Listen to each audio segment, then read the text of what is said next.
Today, I will tell you about why we constantly sabotage our well-being, even when we know exactly what we should be doing.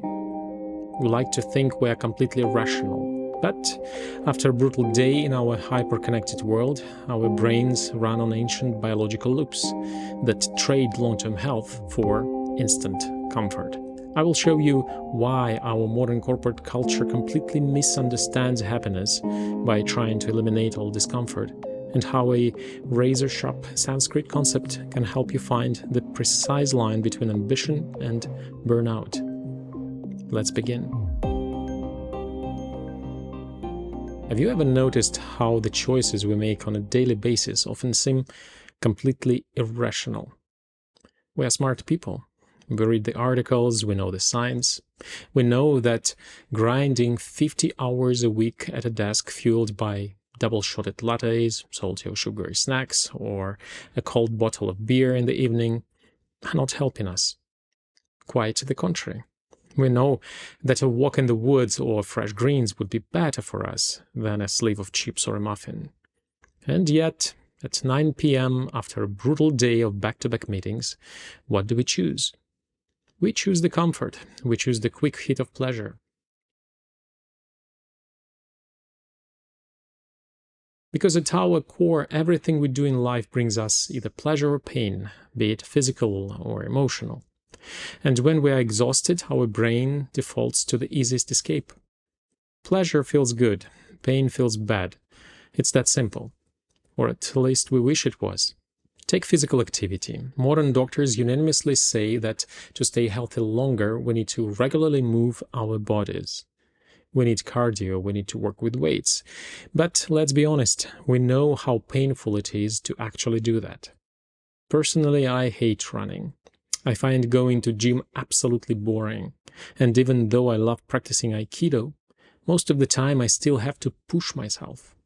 I have to physically force myself to put on my gi, get into the car and drive to the dojo. Why is it so hard to do what's good for us? The truth is, your struggle isn't a lack of willpower. It's a design feature. Our brain is a biological machine programmed by evolution to do two things: survive and procreate. In the wilderness of our ancestors, pain was a life-saving signal that something was threatening your survival. Pleasure was a green light saying, "Hey, this is rare, grab it." High-energy sugars meant survival. Rest meant conserving calories. Unfortunately, this primitive programming fails us in modern society. We no longer live in a world of scarcity.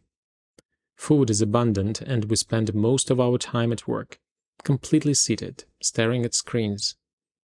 When we talk about happiness, especially in our fast-paced corporate culture, we often mean having only pleasure in our lives. We want success, the comfort, the indulgence without the pain. But pain is needed. Without it, we wouldn't survive. A simple cut, if left unattended, leads to infection and blood loss. Pain protects us, and emotional pain, burnout, anxiety, that is also a signal. It's your internal dashboard lighting up to tell you that something is deeply wrong with the way you are living. Now, we also need pleasure. I'm not saying we should live like monks. We need pleasure to counter the emotionally difficult, high-stress lives we experience. Life without pleasure would be pretty depressing. To be happy, both pain and pleasure must be in balance. Too much pain and our lives become miserable. Too much pleasure and we start damaging ourselves. Because the hunger for pleasure is insatiable.